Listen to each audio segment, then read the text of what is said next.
Good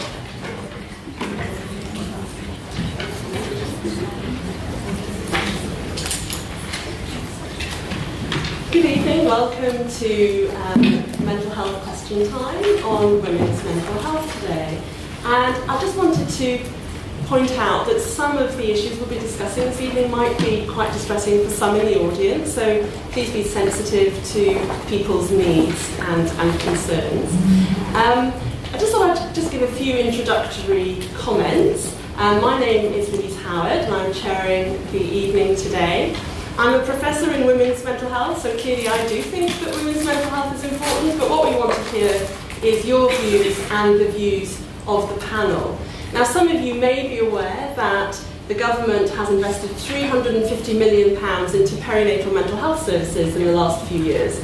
Is that enough? Is that what women's mental health is about the perinatal period? Or actually, do we need to think much more broadly and think about women's mental health across the lifespan and think about whether or not there are gender-specific mental health needs? So those are the sort of areas that we're going to ask our panellists to talk to about whether they think that there is a bias in current mental health services and whether or not that gender is being addressed.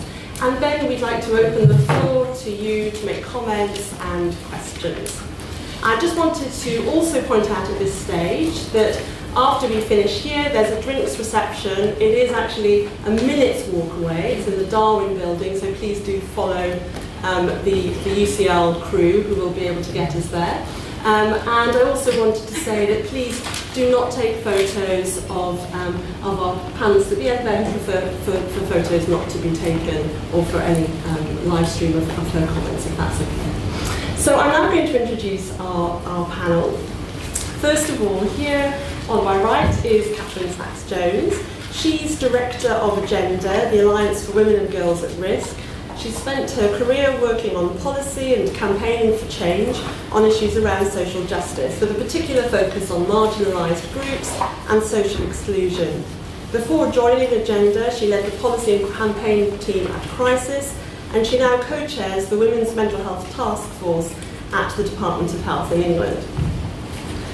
Professor Liz Hughes is Chair of Applied Mental Health Research at the University of Huddersfield and has a joint appointment with South West Yorkshire Partnership Foundation Trust. She's a registered mental health nurse and also has studied for a degree in psychology, and her research interests are co-occurring substance use and mental health, and also sexual health promotion for people with serious mental illness. Dr. Claudia Cooper is a clinical reader at University College London and is an old age psychiatrist who researches older people's mental health, happiness and well-being, and is interested in the mental health also of carers of people with dementia. Her research interests also include elder abuse and the provision of quality and equality in dementia care. Sarah Dighton is a freelance writer for the New Statesman, The Guardian, and other eminent journals. She writes about feminism, politics and literature, and recently contributed to Lancet Psychiatry as well. And we also, at the end here, have Sectioned, who tweets and blogs about mental health, has been shortlisted for Mind Awards in 2014 and 2015, and was one of the contributors to the book Penguin's Dear Stranger, which is a collection of letters on the subject of happiness. So please welcome our panel.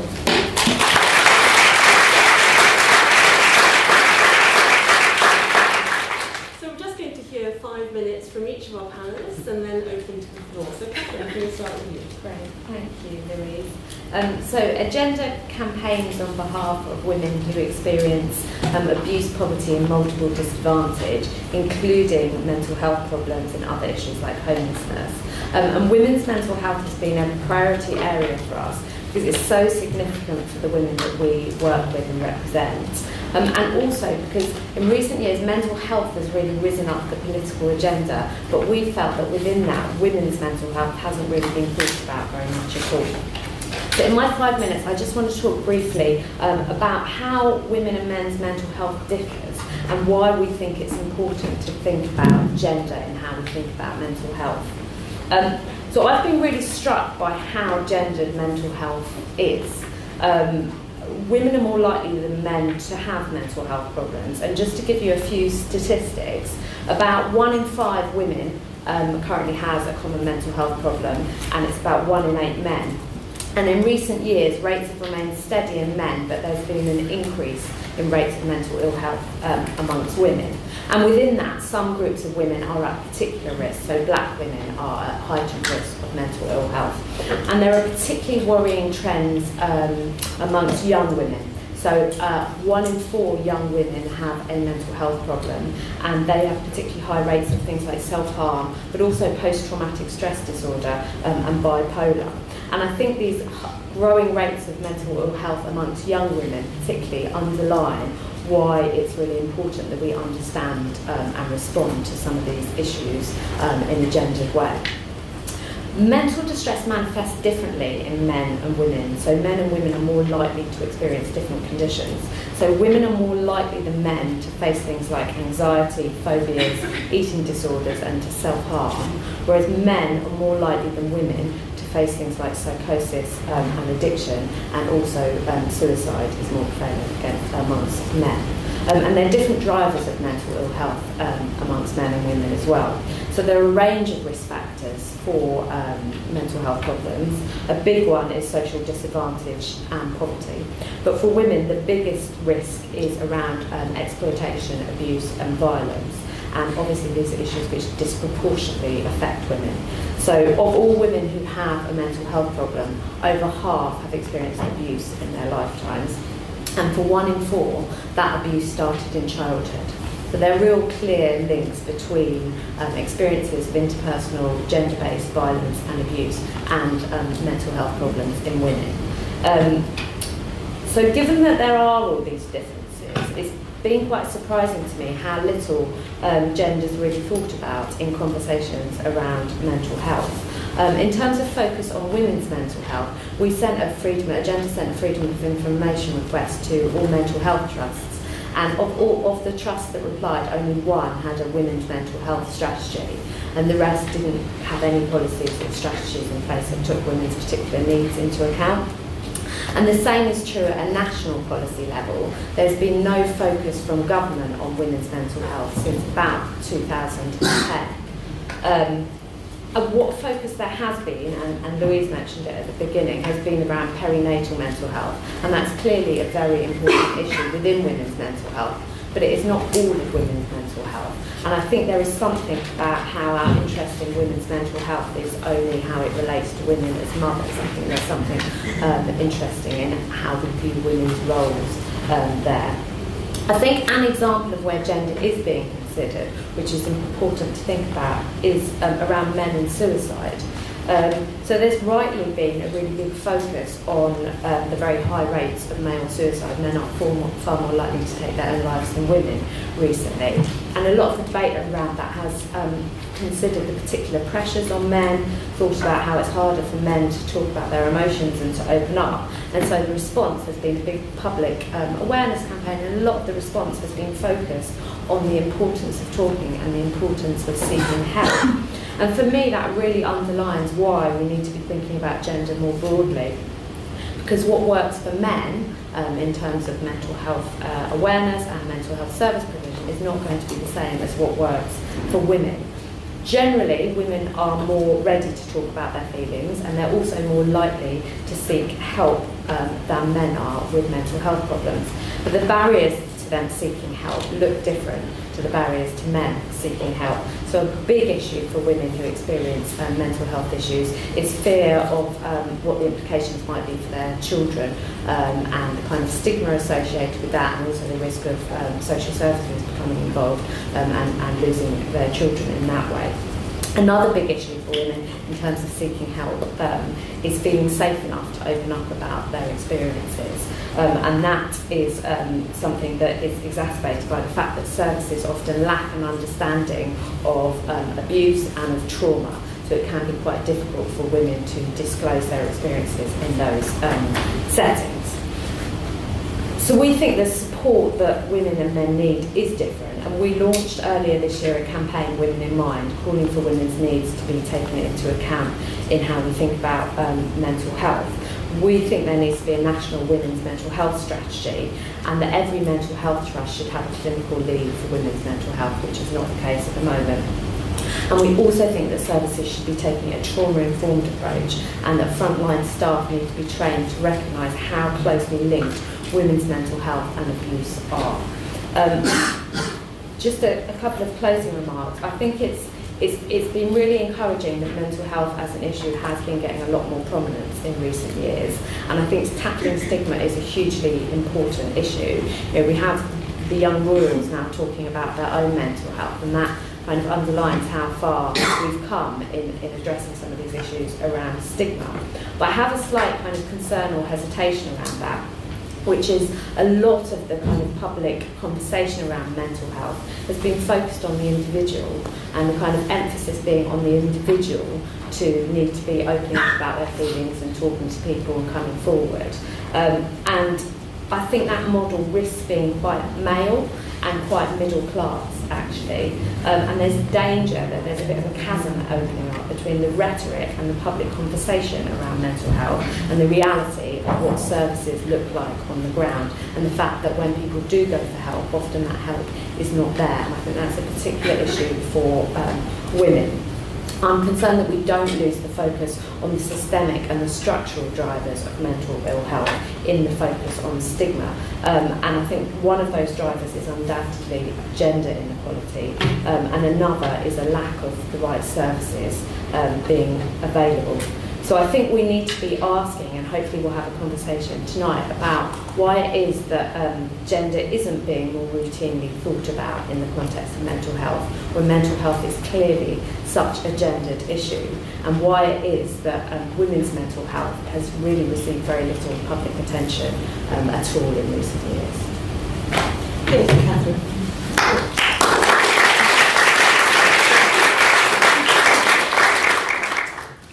Can I just ask that all the speakers lean into the microphones a little bit so we can pick you up? Thank you. Okay. Yes, so following on from that, actually, as Louise said, I'm a mental health nurse by background, and clinically I've worked in acute psychiatry and in drug and alcohol services in London, and before my last job, clinical job, was around dual diagnosis development work, which dual diagnosis is a term that's used for people who have substance use and mental health problems. So often having not just two problems, multiple needs. So I'm not a big fan of that term.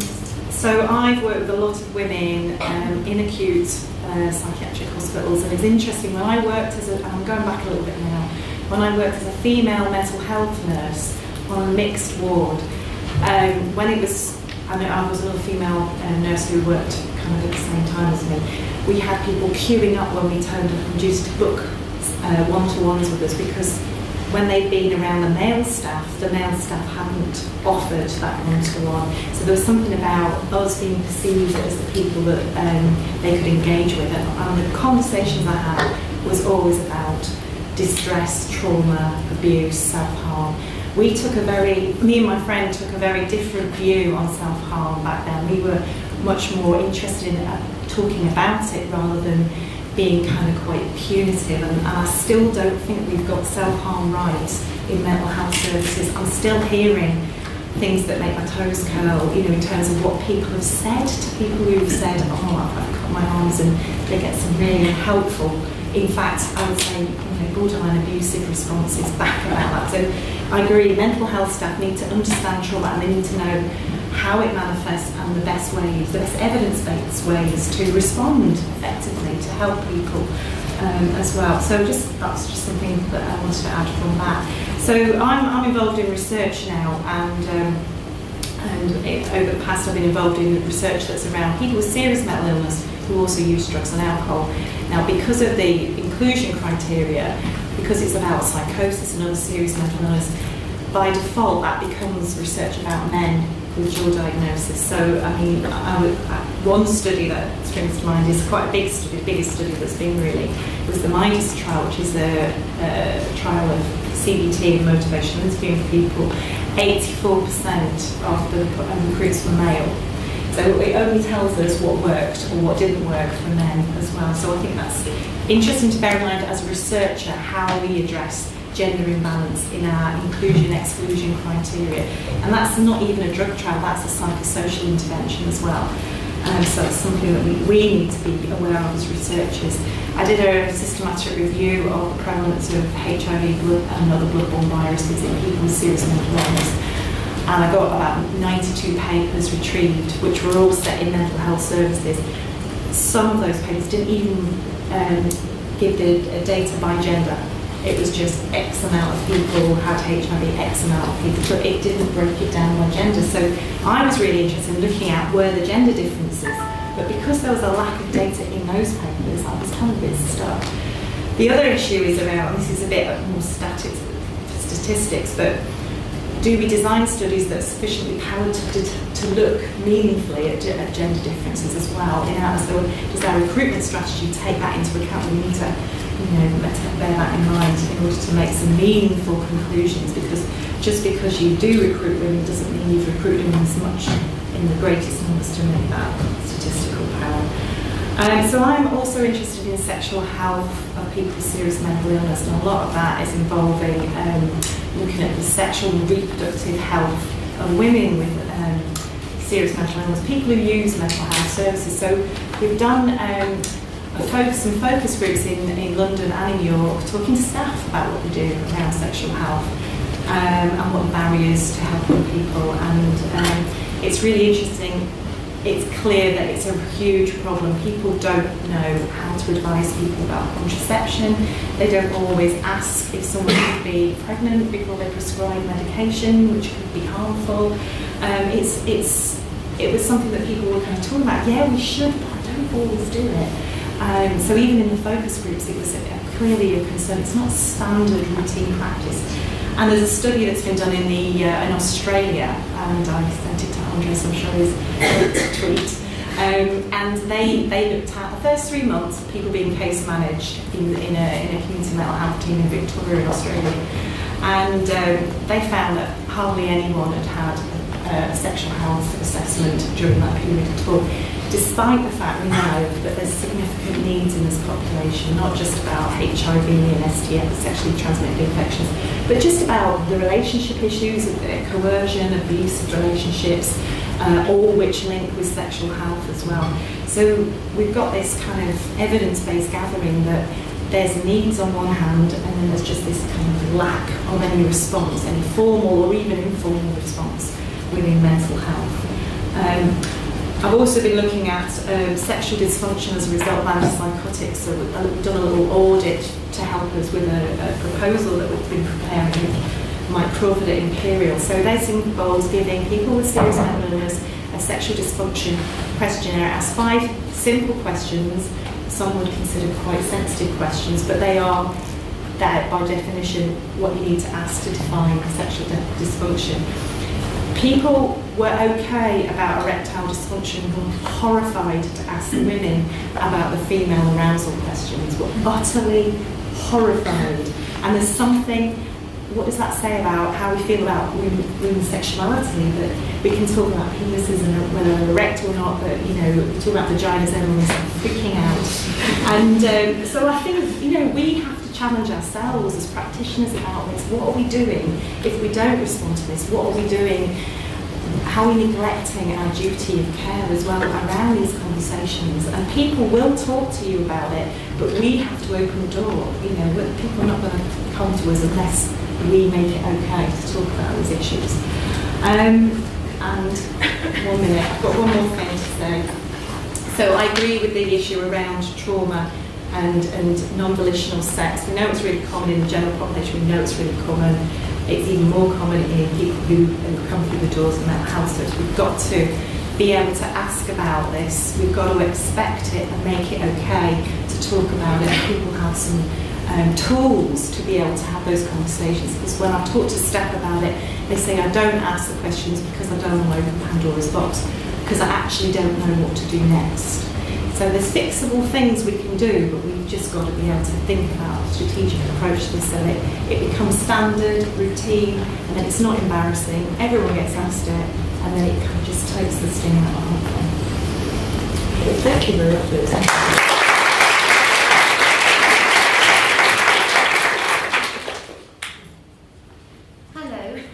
I work in and do research into older people's mental health. And I think the first thing to say when talking about the older population and how the issues that have been discussed already may resonate is that most older people are women.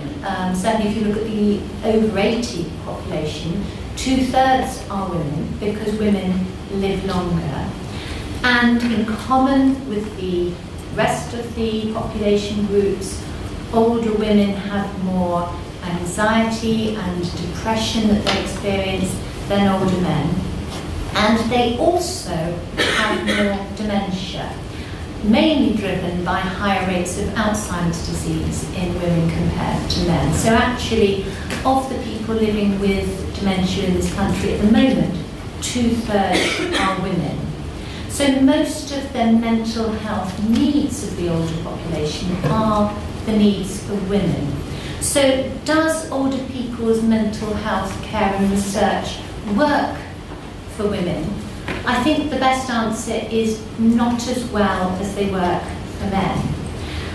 If we look at mental health care, I only have 5 minutes, so if we take the example of dementia, some work we've been doing recently funded by the Dunhill Medical Trust has been looking at the physical and mental health care that older men and older women get and comparing it. Now, physical and mental health care is important to all of us, but particularly so for people living with dementia because it can make such a difference to functioning and, for example, how long you can stay living in your own home. So what we found was that compared with men, women with dementia saw their GP less, which is a surprise because that's not what has happened in the population up to that point. They had less preventative physical health care. So they were less likely for the GP to have measured their blood pressure in the last year. They were less likely to have their weight measured in the last year. And these things make a real difference on the ground because people with dementia are particularly vulnerable, for example, to malnutrition. And when we looked at the drugs that they were prescribed, anti-dementia medication, which can help with the symptoms of dementia, was prescribed more to men, while women with dementia were more likely to be prescribed antipsychotic medication, which is particularly noteworthy when you think that one of the major reasons that antipsychotic medication might be prescribed to somebody with dementia is to manage aggression. And the reality is aggression is more prevalent in men. So what is going on? One of the things that we think is perhaps a driver is that women are more likely to be living alone. So men with dementia live with women who, on the whole, who take them to the GP, who seek out, who advocate. So when you have dementia, having a strong advocate is important, and the women were less likely to have that. So moving on to the research, we were just having a chat in the green room about how women are so much less likely to take part in drug trials in the general population and how that might be driven by exclusion criteria around being a child rearing age. So you might think that dementia drug trials might be a good news story in that the genders might be equal, or even that there might be more women in dementia drug trials because more women have dementia. But actually, the people that take part in dementia drug trials are more likely to be younger men with fewer physical health problems. And that matters. There's a data gap. And one of the things we should also think about in research in dementia is there any gender-specific research that we should be doing? Is there any particular perspectives that we're missing by doing gender-neutral research, essentially? And one of the things I see, because I work 1 day a week in care homes, is how living with dementia can so undermine the roles and identities that you've had. And that's particularly strong when you move to a care home or another environment in which the staff don't know you. And I can see people in the audience actually who spent lots and lots of times working on research studies we've done in care homes. And I don't know whether you agree, it'd be interesting to afterwards, that there's something about the role and identity of people that is so gender specific, and yet that's not something we've looked at. And finally, I feel I should talk about carers, because 2/3 of unpaid carers are women. 4 out of 5 of hands-on carers in the paid social care workforce are women. So when we talk about the needs of carers and how carers have high levels of burnout and stress and are underpaid and underappreciated, we're talking about primarily a women's issue. And so I think it's so important that carers' issues are given the priority they need. And actually, amongst carer populations, there's evidence that women do worse. Thank you.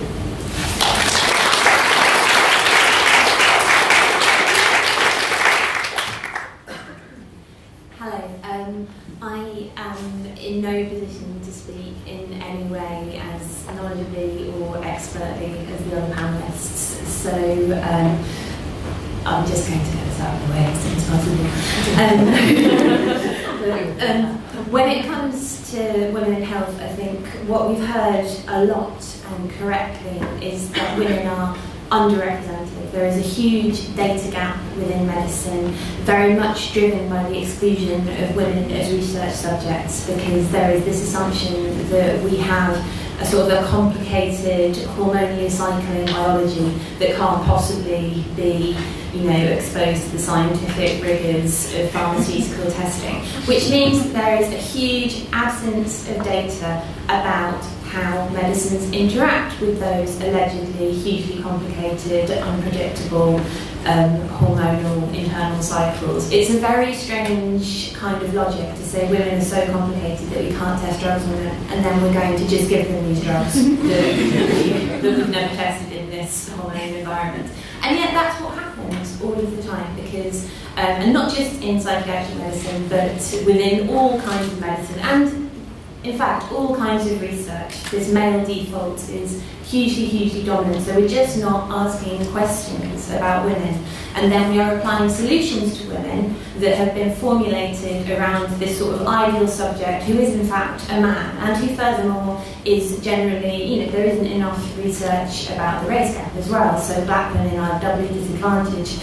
And then further social disadvantage in terms of class as well, and again and again and again, you cut down until people are increasingly left out of this sort of idealised medical subject who is very unlike pretty much anyone, and is very unlike a lot of the people who do need support mental health services, because as we've been talking about, women do have a prevalence of psychiatric needs, and I think it's become kind of routine, certainly in the kind of journalism I do and among the people I speak to talk about the crisis in girls' mental health. People are very, very conscious that there is this huge increase among young women, which is probably, in likelihood, I'm not aware of any sort of evidence that I could throw out to support this, but my feeling is that a lot of this is driven by a social media environment that is extremely conducive to contagion, that allows young women to form isolated groups that are inaccessible to other people and are expressly for the purpose of communication and emulation, and create these sort of subcultures within which behaviours that we know to be vulnerable to contagion. So, for example, eating disorders, very vulnerable to contagion, self-harm, extremely vulnerable to contagion, and suicide as well is extremely vulnerable to contagion, are increasingly able to propagate within these sort of sealed, hermetic groups that aren't really accessible to the outside world. That's one major pressure, and it's a gendered pressure, because the kind of pressures that girls exert on themselves and each other within those groups are connected intensely to the gender norms that go on in schools, to the prevalence of sexual harassment within schools, and so on and so forth, and particularly to the prevalence of sexual assault that women experience.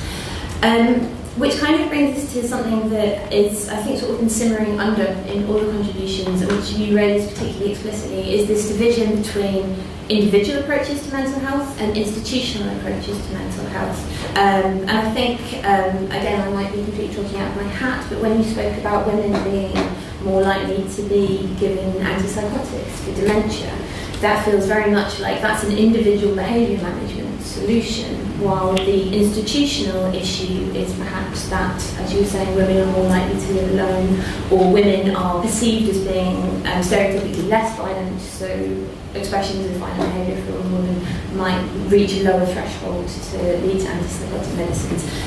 Again, this is, I don't know, but I think the ways in which gender as an institution functions in our lives interacts with everyone's mental health, obviously, because we're social and cultural animals. If we had no culture, if we had no relationships with each other, then we would not be functioning humans. So the nature of our mental health is an outcrop of all of our relationships and our social entanglements and how we exist within a society in terms of our class, and that's class in the sense of sex, class in the sense of race, class in the sense of social class, etc., etc., etc. All those things apply.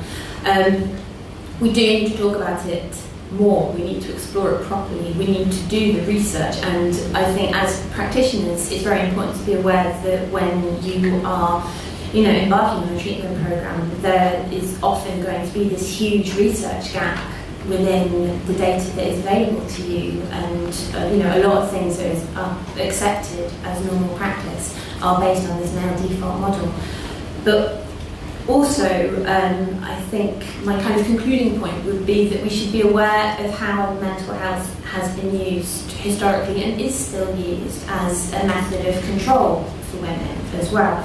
So the idea that the unruly woman is a mad woman who needs to be treated and needs to be fixed individually. Again, we're talking about this tension between institutional, social level issues and the individual who needs to be fixed personally or made right. This has always been an issue. Suffragettes were treated as mad women who needed to be contained and fixed. Elaine Showalter wrote the classic study of the female malady, which really explores how the history of psychology, psychiatry has always involved this sense of managing women and kind of pushing women back towards gender norms, defining madness as a state of breaking your proper place as a woman. And I think one of my kind of big smack in the face moments when I was first looking into the history of women and mental health is, so Freud, I mean, no one's a Freudian anymore, it's very embarrassing to talk about Freud, but hugely, obviously, hugely influential and hugely important in framing the way we talk about mental health. The Dora case study, which obviously established the idea and understanding of hysteria, the basis of the Dora case study is that Dora said to Freud, this guy, Herr K, touched me in a sexual way that I didn't like, and Freud said, I don't think so, I think you're probably making it up. And that's the basis of the hysteria diagnosis. Is it, the kind of foundational moment of women and mental health is a senior male doctor saying to a young woman, I don't believe you. That's what we need to reverse. That's what we need to reach a situation where, as you were saying, a woman says to you, a man did this to me and it hurt me and it was awful, but there is someone there who can say, I do believe you and I will listen to you, and I am, and I understand what kind of society you live in that would do this to you. It's a huge journey that we need to take, I think. I mean, bearing in mind that we started off by saying that we're not even testing drugs on women because we're worried they might be pregnant. Because pregnant women never have mental health issues. That we have to move to this point where we are addressing this entire issue of male violence and male sexual violence against women within society. There is a long way to go, but when we do it, that is going to be not only good for women's mental health, but good for women in every sense of our lives.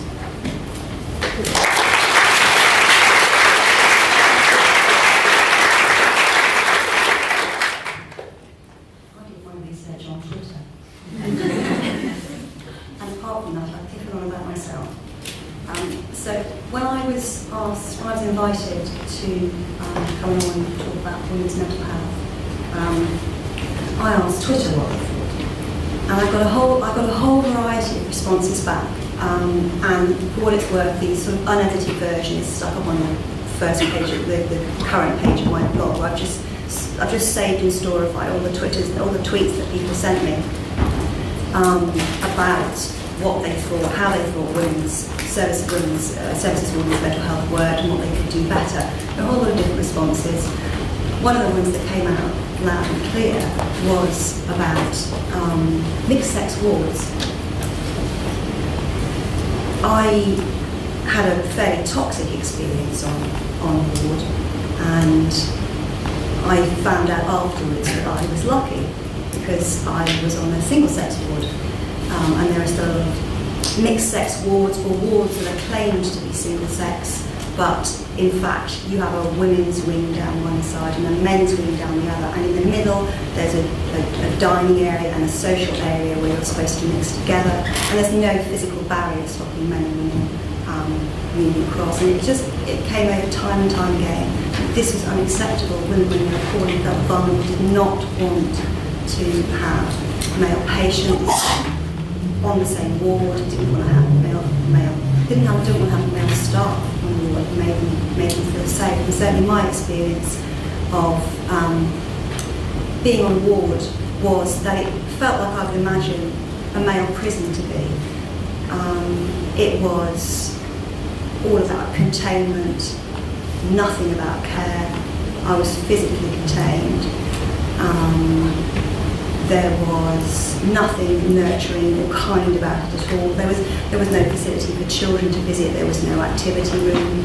I was repeatedly treated by force, not because of any behavioural issues that I displayed, just because there'd been a sort of tick in the box saying this person's going to get this medication, and the nurses went right and rolled up the sleeves, and they would ambush me repeatedly. I would be sitting in my bed space, might be reading a book or just minding my business every single time, and I would be ambushed. And I was ambushed by there was a hit squad of 3 men who would lurk in the corridors waiting to be called, and it was always the men that would pin you down. There were 6 of them. You could get one on each limb, one for the head and one overseeing you. So that was a really traumatic experience. And when I was secluded, the seclusion room was in the men's ward, so I would be ambushed. You know, I'd be sitting there in my bed space. I'd look up, there they would all be with their blue plastic, their blue rubber gloves. I'd be flipped up so you're facing downwards.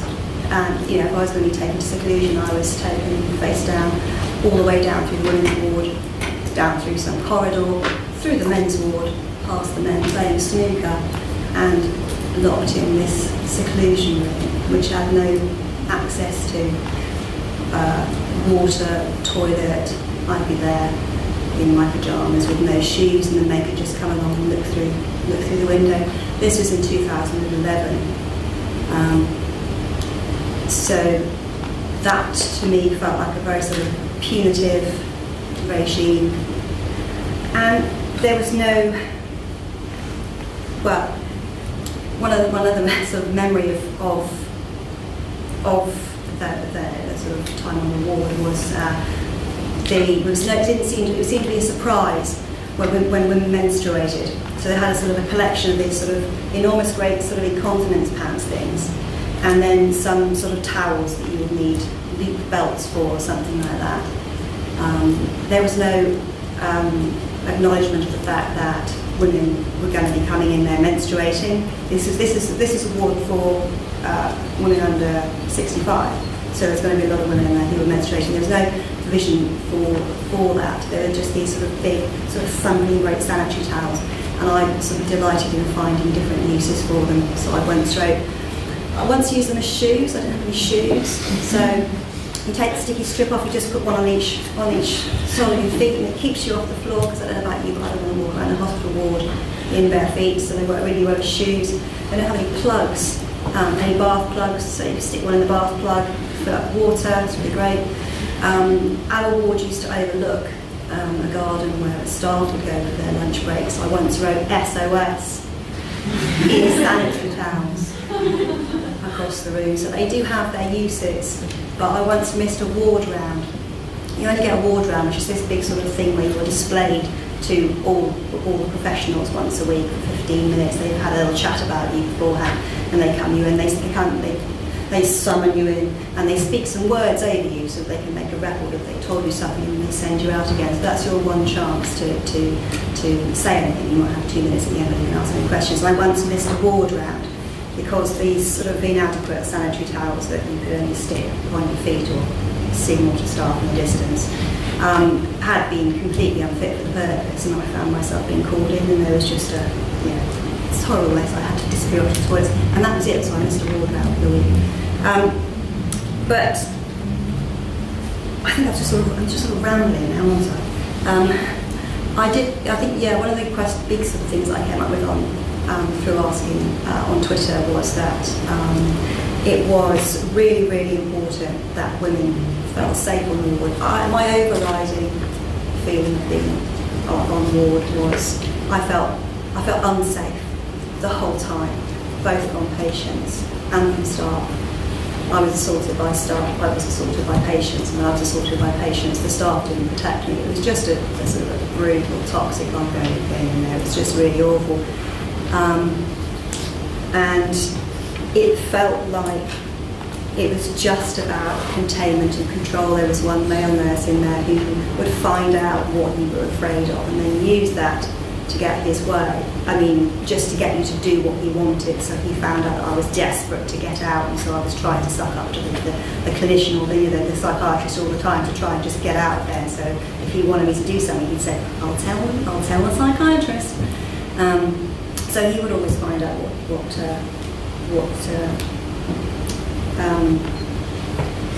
what you're afraid of. One subject that I'll touch on at the end is a bit of a difficult subject to me, is about restraint. Going back to that again, physical restraint that was used on me just again and again to administer forced medication. There's the Gender Alliance research showed that it was far more often done to women and girls. And that was a really interesting piece of research, because having had that done to me, it felt so physically unsafe, and afterwards you find out it really is physically unsafe, as well as being mentally unsafe. But I think there is a real, and so for me that's become a sort of a gender issue when I learned that it was more prevalent in women. So the last thing that I wanted to say was that I am damn sure at the moment that the statistics on use of physical restraint and forced meds are unreliable, because the first time I was physically restrained, if you want a bit of light reading, there's a blog post that I wrote about it, which is called Do You Remember Your First Time? And I describe on there what was done to me, and it's written in my records, no force used. And that to me didn't feel like no force used. So I would like there to be a change, so that there's a sort of a standardised way in which use of force or threat of use of force is recorded, and that should include forced medication, not just responses to people who become agitated. And I would like that to be reported nationally, so that you can develop best practice to see those wards that claim that they don't use forced medication at all, they don't use restraint, and then there are some other steps as well as part of that. But I think that it was such a brutal place to be detained, and I do know people who go back there now, and it's still a brutal, coercive place. And I think that moving away from that, you need to find out where's the best practice. Who does this better? Because these staff obviously felt this was the only thing they could do, I guess. Who does this better? And to find out who does it better, I think needs to be a better way of recording it. So a standardised way of recording use of force, and then national reporting, compulsory national reporting, so those statistics are Can you make a comparison? I think I'll stop there, because I could just keep going.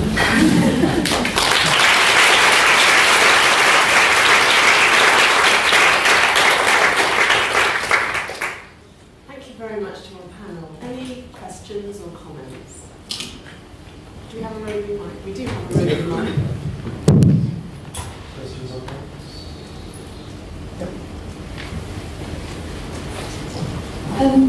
I know the subject of this panel is women's mental health, but do you think it's useful to have an emphasis on women, or do you think it would be useful to have mental health for women, men and non-binary as well? And then detailing the differences between men and women and what they need. I think one of the themes that's come out really strongly from this panel is that there are very distinctive needs for men and women, and at the moment the mental health model we use is very much male default. So we've kind of developed a system that is built around men's needs, and we need to shift the focus onto women's needs particularly. In terms of non-binary people's specific needs, I think this is a huge area for research that really needs to be looked at.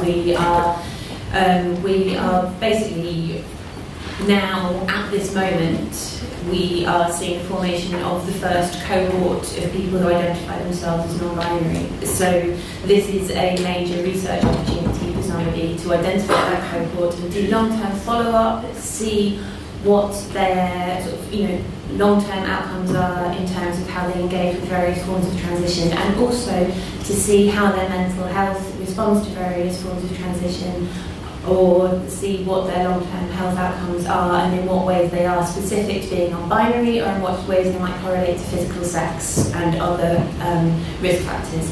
So it's a big open question basically, and this is the only, we're at the first point in history where it's either been asked or been possible of being answered. So I guess if you were looking for a dissertation topic, there you go. I agree that we need to be looking across.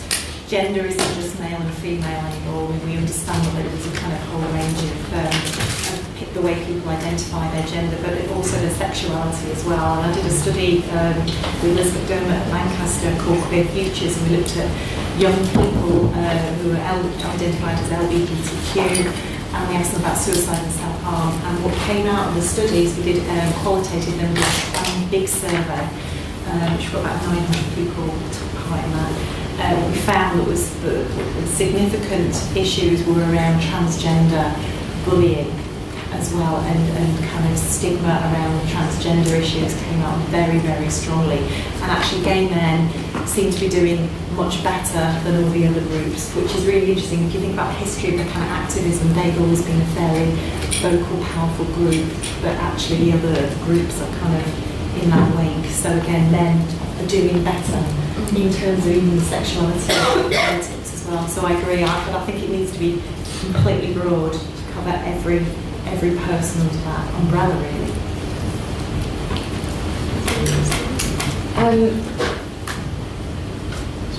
Yeah, I mean, I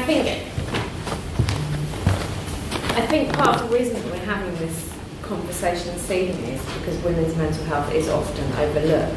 I think a lot of the conversation already is about men's mental health, and that's not to say that that's not a hugely important topic, but you do find when you work in this space that the minute you mention women, and this isn't a criticism for you in any way, but someone asks the question, like, what about the men?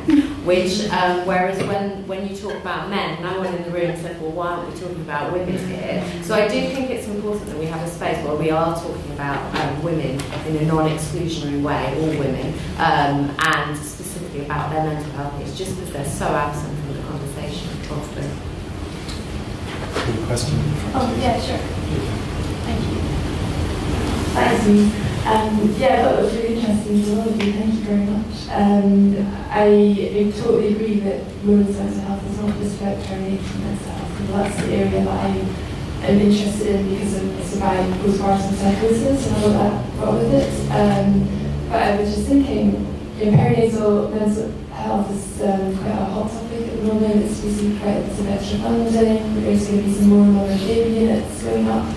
There's a lot of research going on And I wondered whether there's a role for researchers to look across the work that the perinatal researchers are doing and apply that more broadly to women's mental health. So, for example, in postpartum psychosis, I strongly believe that a lot of the triggers, and nobody really knows exactly why it happens, but a lot of it could be put down to trauma, so birth trauma essentially, but other traumas as well. So women who've had childhood sexual abuse, for example, are more likely to develop a PD. And that could be used, I guess, to look at other ways that trauma impacts psychosis. So you probably all saw Why Did I Go Mad, the Horizon documentary, which 2 women and a man were involved in that, and it turned out that they were all horrifically abused in various ways as small children. So there's that, and there's the hormonal angle as well. So researchers in perinatal mental illness think that obviously there's huge amounts of hormones involved, particularly the crash in hormones that you get immediately following birth. But it also crops up with puberty and menopause, so people now believe that there's a risk of menopausal psychosis, other problems. So I wonder whether, again, the research could look a little bit more widely, not just with birth, and the immediate postpartum period, which tends to get focused on. And that's it. Thanks. No, I totally agree, and I think we need to look at women's lifespan and the changes that go on, not just hormonally, but kind of in terms of circumstances as well. And I think That's what we do. yeah, and I think there's not enough attention on things like the menopause and the years preceding the menopause and the changes, but also the life events that kind of clash with that as well. And I think that would be really interesting to kind of It's like examine. empty nest syndrome. You hear a lot about women who suffer from horrible depression when their kids leave home. Yeah, but that's a really interesting one, because women, I wonder if that will happen in the future, because women are having their children much later. So their empty nest syndrome will happen after the menopause rather than at the same time. So certainly for me it will. So, so late anyway. But, it's, I think these things are really interesting because trends are changing. Women having some women are having their children much, much later. And what impact does that have on your mental health? And in some research it says obviously physically it's a bit more challenging, but mentally you're actually in a better place. So, we need to examine some of the myths and misconceptions around those things as well. Yeah, it's a really interesting issue, because obviously a lot of the things that you identified there as kind of critical periods for mental health are associated with sort of physical and especially hormonal upheaval. So there's a temptation to kind of interpret these as disorders that are maybe related to hormone disruption, but at the same time they are hugely implicated in a change in your social role and your place within society. So, menopause is physically uncomfortable and accompanied by all sorts of issues, but one of the main things that women experience when they go through menopause is a feeling of becoming invisible and a feeling of sort of dropping out of society. So if there is a relationship between menopause and psychotic events, then one of the questions that I think researchers have to be very alive to is whether they've narrowed the field before they've even asked the question. So if you start from a position of saying, is this a hormonal issue, you've immediately ruled out a lot of the social and structural stuff that we've all kind of tried to push forward at the table here. So yes, and it's there's a lot of questions that go with that, I suppose. I wanted to mention a really brilliant point that Sarah made earlier, that mental health is so depending on societal influences. Mental health occurs in relationships and depends on the roles women are expected to play in society. But I think this is also linked to male mental health, because the roles we as women are expected to play is also linked to what roles the men play. So I think at the end of the day, the two issues of female mental health and male mental health go together. And if we address mental health issues that are caused by role issues that we women experience, then I think it can also help men's mental health, because men do suffer from the roles they have to play in society. So I think at the end of the day, these are linked. I think there's a bit of a comforting idea. They are linked, but I'm very... the thing about male roles and female roles and the shift in those roles is that the thing that's fundamentally changed is the amount of control that men have over women. and how much men are entitled at a social level to sort of expropriate women's labour. So, you know, we're still in a situation where, again, this kind of goes back to what you were talking about in terms of who in a couple organises the doctor's appointments, who in a couple is paying attention to the other person in the couple and noticing that they might need a bit more help. And it's an enormous drain, in fact, which I've seen personally in couples with dementia, is that a man who has maybe spent his entire life with dinner being put on the table and the washing done for him is suddenly being put in a position of being a carer when he may not even have had that active role in caring for his own children.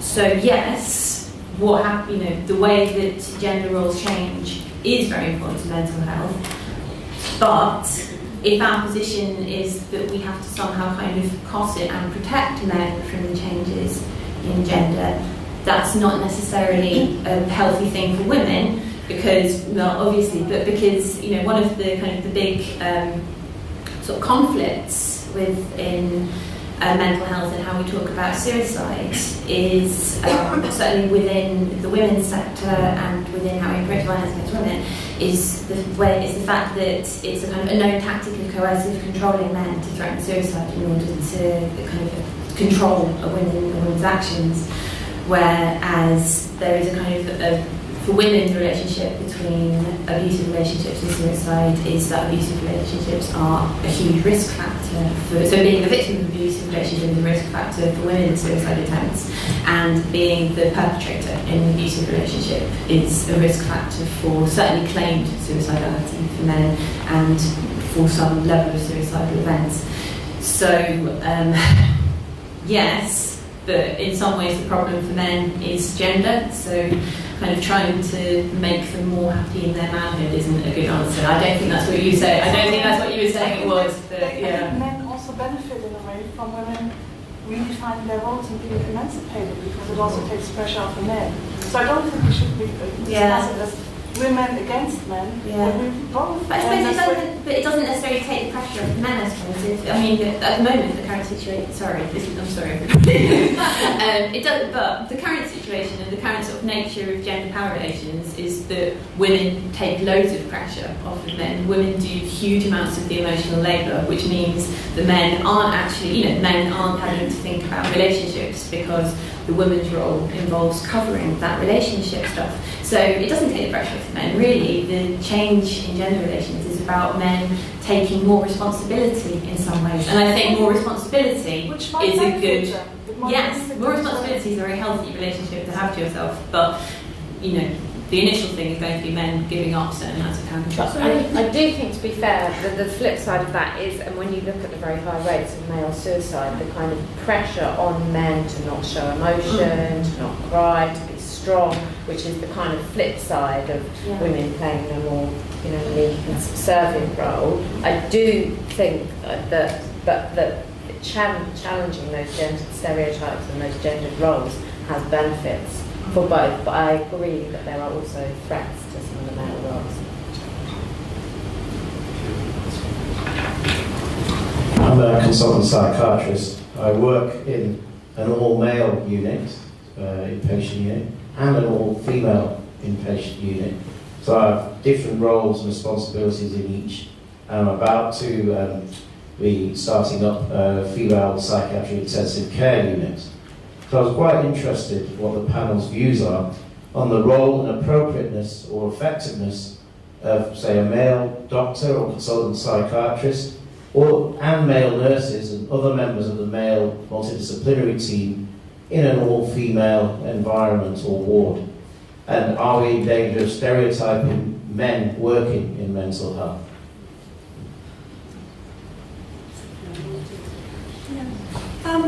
Well, I suppose if I go and have a smear test, I want a woman to do it for me, quite frankly. I don't want a man to do a smear test for me. And when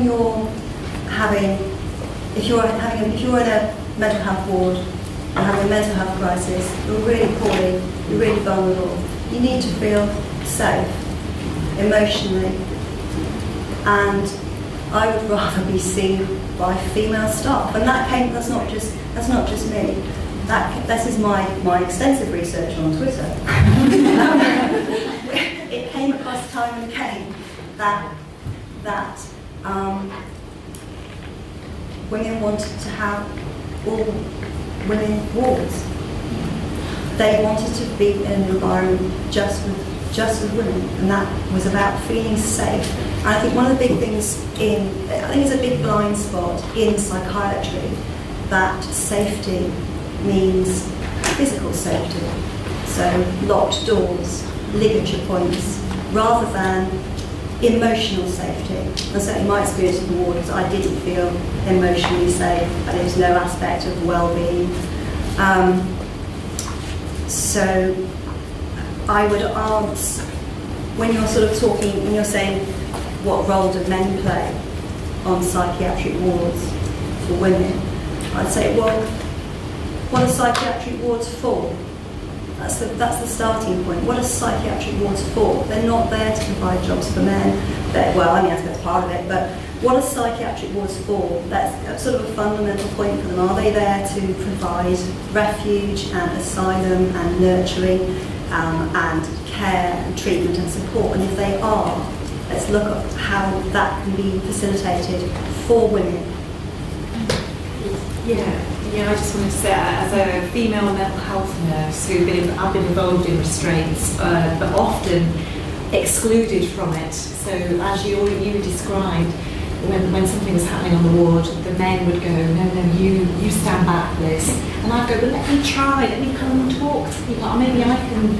And often when the guys weren't there and it was me and my buddies, my female buddies, we could kind of go in and we would just use our skills, our therapeutic skills. And I don't remember ever instigating a restraint situation when I was a nursing child, because it just didn't occur to me. It didn't occur to me that it was necessary. And we dealt with, it was an acute ward, it was an open ward, we had people in mental health sections, but there was something about the group of men that kind of cranked things up a little bit, and there is good evidence for this as well, that there's this kind of masculine approach to difficult situations. So as a female nurse, I would be delighted to work on an all-female ward and with an all-female staff. I think that would be really interesting, and I'd be delighted to see how that would actually work in practice.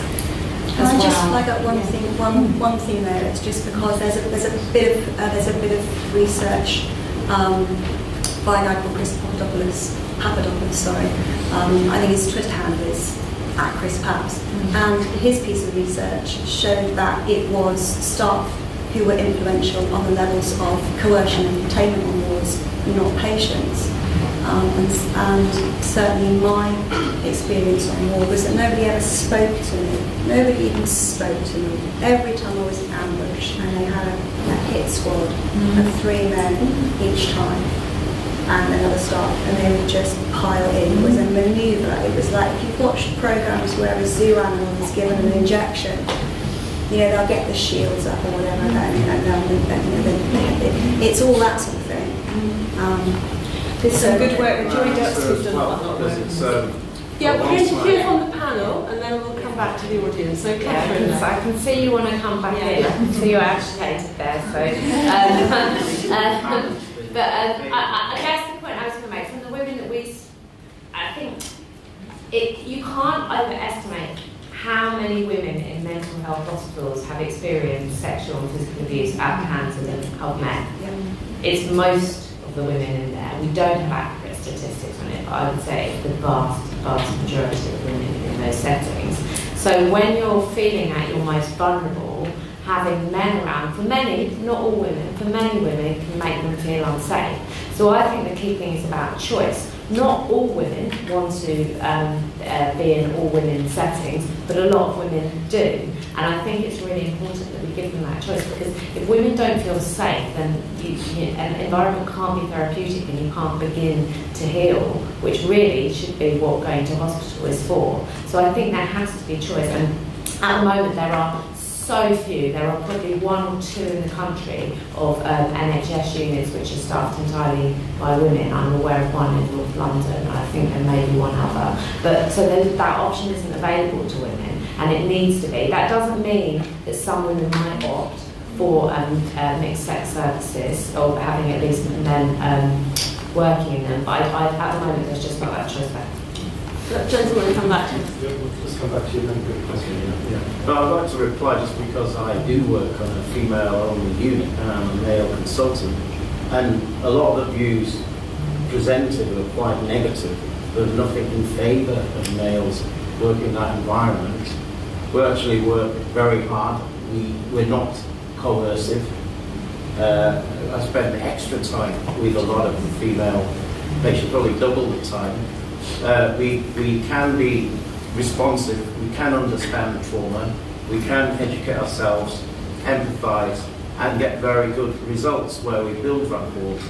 And that's happened many times. I just wanted to present a more balanced view. I think that's presenting your own view. That's not balanced. I don't think I presented an unbalanced view. Thank you. Just say that none of us have seen you in practice, and none of what we said was a specific judgment on your practice. We were speaking very much out of our own expertise. I think the point is not about the quality of male practitioners. I don't think any of us are saying that, or the kind of intentions. We know that there are lots of men working in psychiatry who do a brilliant job and who are incredibly well-intentioned and incredibly compassionate and etc. That isn't an issue at all from my point of view. From my point of view, it's the fact that women often are going to feel more comfortable discussing really personal things with other women, and particularly if they've experienced abuse, as many women in psychiatric settings have, that they may feel unsafe with men around, and that however compassionate and brilliant at your job you are, it's quite hard to get past that. And so I do think there needs to be options for women to be treated in women-only environments. Okay, thank you, Catherine. We have another question. Hi, my name's Laura. I'm here as a sufferer and also as a representative of the Gia Allen Foundation for PMD. I'm a sufferer myself. And as women, we are facing a bit of an issue that I also run the UK PMD support group, so I'm really nervous. We are having massive problems with women going nearly 20 years without being diagnosed. They're being diagnosed with bipolar because the symptoms are very similar. It's rapid motion, also rapid cycling, psychological difficulties, anxiety, depression, sometimes psychosis as well.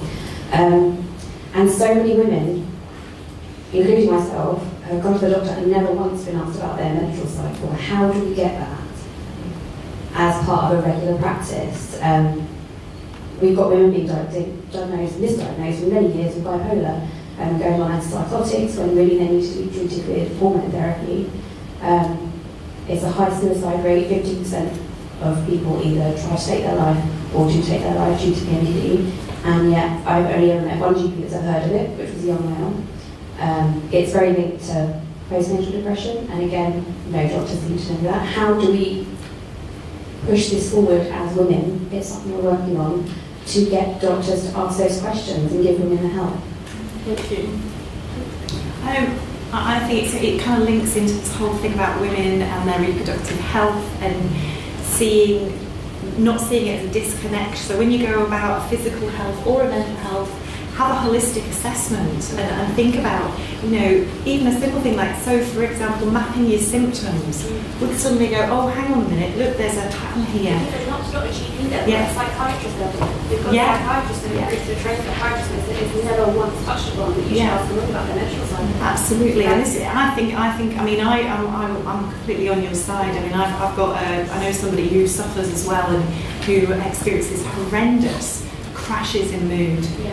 Then next day it's kind of cleared again, but it's horrible when it lasts, and has repeatedly been fobbed off by their own GP about it and just said, oh, try this and try that. Yes, you'll be fine. And I think because it does cycle, then it's not a permanent state. It can get very chronic. Have really bad weeks out of nothing that only actually function for 1 month. Yeah, and I think there just needs to be more awareness, and more awareness of how people can work with it as well, assess it, diagnose it, and then obviously, it is recognised now, isn't it? And you were talking about it earlier about in DSM, isn't it? Is it in the ICD-10? DSM-5. Is it in the ICD-10 now? DSM-5. Yeah, DSM-5. So it is in some psychiatric classification systems. Yeah. I think we've got agreement here with you that this is clearly a really important issue. Yeah. We've only got 10 minutes left, so I'm very keen to get a few other voices as well. Can we take a question at the back? My name is Ironi, and I just wanted to ask the panel if they thought there was any benefit in looking at women, obviously, as a whole, with different ethnic groups as well, because as, for example, my experience is I'm always accused of being angry when I'm not. So, for example, I've been in hospital, I've been held there by force, been held there under section, and how that's translated is that my diagnosis had been more severe than any of a serious mental health illness, when that wasn't actually the case. I think it was just the people that were doing the diagnosis had brought their own cultural experiences into the mental health setting. So when they possibly suffered more physical force and restraint that you talked about, the hit squad, I think is a fantastic way to describe it, when actually that wasn't necessary. It was just that the perceptions of the people that were caring for them was jaded, if you like, by looking at me as an angry black woman. I'm not an angry black woman unless I'm angry. So I just wondered if you thought there was any benefit in looking at black women, Asian women, Absolutely. every other. Yeah, absolutely. Thank you. Yeah, because you have to look at every part of how someone is treated within culture is all relevant to their mental health and is relevant to how they're treated for their mental health, exactly how you're talking about. So any culture, as our culture does, that stigmatises black women as being particularly violent is going to treat black women more harshly and is going to perceive that violence more readily, and that leads to poor care. So yes, it needs to be addressed at every level and in every way that somebody can be, seen as, a deviation from the perfect white male subject. We need to explore all of those things because at the moment we are failing massively. And the research that we have done in that area certainly suggests, as you are suggesting, that there are differences in the way that care and treatment are received in terms of likelihood of getting psychological talking therapies, for example, rather than drug treatment, in the likelihood of getting a diagnosis of dementia early when you can do most to support somebody rather than later. Hello, my name is Hannah. I'm a postgraduate researcher and I'm currently studying body image and eating disorder prevention amongst young women and girls. And so I have a couple of questions, if that's okay, mainly about research and sort of gender roles and things. So I'm just going to go ahead and discuss if that's okay. So obviously the field I've been looking at is advocating for prevention strategies to be trialled amongst solely girls. And I was wondering what you thought about how we can address the urgency of a need for prevention strategies which focus solely on girls and young women and get this past an ethics committee whilst we've got the discourse of men coming out with eating disorders and body image problems. There's a campaign, Men Get Eating Disorders Too, which they do, but women do disproportionately. So I was wondering, how do we address this urgency while still acknowledging that the need for prevention strategies is there for boys and young men also? And speaking of ethics, whilst on the topic of that, I was wondering, as a researcher, how one could obtain ethical approval in terms of self-harm prevention strategies. That's something we spoke about a lot, and I think it's a really interesting issue, and I think self-harm needs to be looked at so much more holistically. It's not, I think there's the sort of traditional self-harm cutting sort of images that people have, but there's a breadth of literature out there linking non-suicidal self-injury and body-focused repetitive behaviours in pre-adolescence to be a trigger for self-harming in later adolescence. So I think that's pretty much it from me. And just one more thing about the discussion we were having before about male practitioners. I think a really useful way to look at it is if someone had a specific phobia and they'd use graded exposure to overcome that, but in that beginning period when the fear and phobia was so acute, you would avoid that trigger. And I think sort of respecting that and then, looking forwards to progress to graded exposure so that women who have a history of being abused or don't want to be with men, maybe that could be a goal in the long-term future. But I don't think it's anything about your practice. I think it's just saying that you have to appreciate that in the aftermath of severe abuse, sexual abuse, there will be that. There's a lot of questions. Sorry. Maybe each one of you could respond to whichever aspect of that question you want to take forward so that we have time to hear from all of you before we round up. Let's take the ethics of that. Because I think ethically you're justified to pick particular groups. We did it, and we did a study about self-harm and suicidality with young people between 16 and 25 who identified as LGBTQ. And we got it through ethics without, and they didn't quibble about the choice. We didn't say, oh, well, anyone can self-harm, why have you chosen? Because you build up a justification for why we don't have a lack of evidence about this particular group and whether what we need to focus. So as long as you prepare your rationale for it and that you've got everything wrapped around that you're protecting people and making sure it's comfortable for them, the ethics committee should be reasonably receptive to that. Okay, thank you, Liz. Anything you want to say to any of those? No, I was just writing down what you said about the phobia and graded exposure because I thought that was a very good way of putting it, and I could see him nodding along to that there. I think that was a really good way of describing it in kind of language people can relate to. Yeah, I mean, I agree. I don't think that ethics approval would be a problem at all, and it sounds like an important area that you're focusing on, so good luck. I'd just say how positive it is to kind of hear you talk about eating disorders within a whole sort of suite of self-harming behaviours, because I think it's something that is at a popular level massively unrecognised, and especially one of the real hidden things I think that's kind of come up a bit when I've written about eating disorder stuff has been practitioners saying to me, and also talk about the overeaters, because there is a huge issue of the women who've experienced sexual trauma essentially deliberately make themselves obese as a kind of protection. And so to kind of look at all of these things as sort of a suite of self-harming behaviours that are responsive to aspects within the social environment is, that's definitely what we would be doing. Thank you. Okay, I think we have time for one last question. Okay, my question is only about the panelist who spoke about dementia and said that every patient who has dementia needs a very strong advocate. And I think that is very true, and I would want to ask why the government is not investing in teaching school children appropriately so that they are prepared for when they have to be advocates in the future.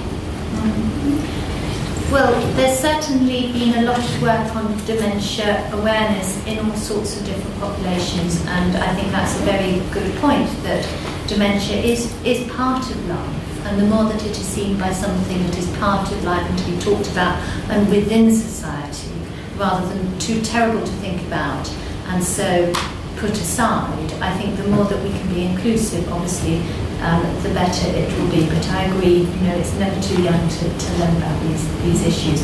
And one of the, he said, people with dementia without advocates are entirely excluded from We've been told we have space for one more question. Hi there. Thank you so much for your discussions that you had earlier. It's been quite interesting. I guess my question is related to the lady at the back who spoke about educating in terms of different ethnic groups. My question is more about, is there much conversation, and from my clinical experience there hasn't been, between practitioners and understanding the different cultures that different women face? Because we're talking about women and mental health, we're looking at representing women, and because my name is quite a common name, my name is Kate, where people might see my name in a letter and I go and see them, there's a difference, they might not expect me to look the way I do. And I'm always invited into conversations about ethnicity, which I wonder if people who do not look like me do not have an opportunity to talk to their patients about they've actually experienced it. So I wonder if maybe your colleagues or people open with you about how they feel about addressing women's mental health issues and the cultural factors around that. Because to be honest, even as a panel, as great as you are, you're very representative of the current mental health system, and there isn't anybody else who's representative here. So the views you're coming with is with your own background, your own position, and I think that's a bit of a problem as well for people who may not feel they can talk. Yeah, that was a long ramble, but yeah, it's a great point. It absolutely is a problem, and you can't ask the questions if you don't know that the questions exist. And if everyone is coming from a similar background, then they're all going to, there will be certain shared assumptions that are going to leave other people out. So that's absolutely true. And I think one of the things you were mentioning there was the kind of the role of culture in terms of pressures on women's mental health and in terms of recognition of women's mental health. So so one of the most understudied populations in the UK, I think, is traveller communities. They have very poor connections to services. They are very little studied, and they're treated with a lot of contempt. So they are kind of on the far extreme of people not treating them appropriately. We know that abuse of women within traveller communities is extremely high. Low marriage ages are extremely high. There are all these problematic factors. That's one whole group of people who we know have got what sound like deeply traumatising conditions in their lives, who we're just not addressing and reaching out to. And that applies to multiple social groupings. There is a huge amount of work to do in terms of getting things right, and that does start with having more people who can ask the right questions involved in things like this. From my own experience, it depends on where you are. It's a bit of a postcode lottery, I think, and it depends on the ethnicity of the local groups. And certainly when I was in London, and I worked in London, yes, culture and ethnicity was something that people talked about, and the staff did reflect to some extent the culture that was in that catchment area. But I've also worked in the north of England where there's large white populations, and it's never mentioned. I don't hear people talking about it because the world is very white, so it's just people become very blind to other cultures. So it's a postcode lottery, and I think you need champions and advocates within organisations to push that agenda and challenge everybody actually. And it just depends. There was an initiative from the Department of Health a few years ago, delivering race equality. I don't know whether people remember that. And it was a big national, all the trusts got involved and everyone had to come out with a toolkit and lots of training and things like that. But it's like everything, these initiatives come and then they fade. And a lot of it was on the back of Rocky Bennett, who died in psychiatric services, a black guy who died in restraint. So a lot of that was the push and drive, but it's kind of peaked and then probably faded off the agenda, unfortunately. I think that's right, and I completely echo those comments. I think basically culture is not talked about nearly enough, and when it is, it's only culture, it's never culture and gender. So even with that word, that was talking about men largely. So I think there's absolutely a need to understand how these different parts of someone's identity intersect. And there are huge differences if you look at prevalence of mental health issues by gender and by ethnicity, which we hardly consider at all, to be frank. And absolutely, we need to think a lot more about that. There's also big research gaps around understanding these things now. I was just reminded of a friend who was Orthodox Jewish woman, so she on the ward, she would always cover her hair, and there were certain rules about what she could do on a Friday. So after a Friday night, she was very strict. She would say, I can't even tear paper. She wasn't allowed to do any work after sunset on Friday. And I remember one time she was on one ward, and another patient 6 times during the day ripped off her head covering, very deliberately targeting her, not from someone who wasn't Orthodox Jewish, very deliberately targeting her for that racist abuse by pulling off her head covering and exposing her. And the response to that by the staff was to move my friend on a Friday night to a different ward. So rather than addressing the perpetrator, my friend was moved on a Friday night, and so she couldn't do anything. Everything was just thrown together, and she was moved to a strange place. And I thought there was just a real sort of lack of cultural awareness, which was really shocking because it was in London, and she wasn't the only Orthodox Jewish patient in that ward. So I was really shocked at the lack of cultural sensitivity there, and awareness. It was, you know, she wasn't like she was suddenly Jewish. Wasn't a surprise. Thank you very much. I can see there are people outside the lecture theatre who clearly want us to move to drinks. So I'm afraid we are going to have to stop there. But thank you so much for being a great audience. Thank you to our panellists for raising so many important issues. And we hope you can join us for drinking and dialogue.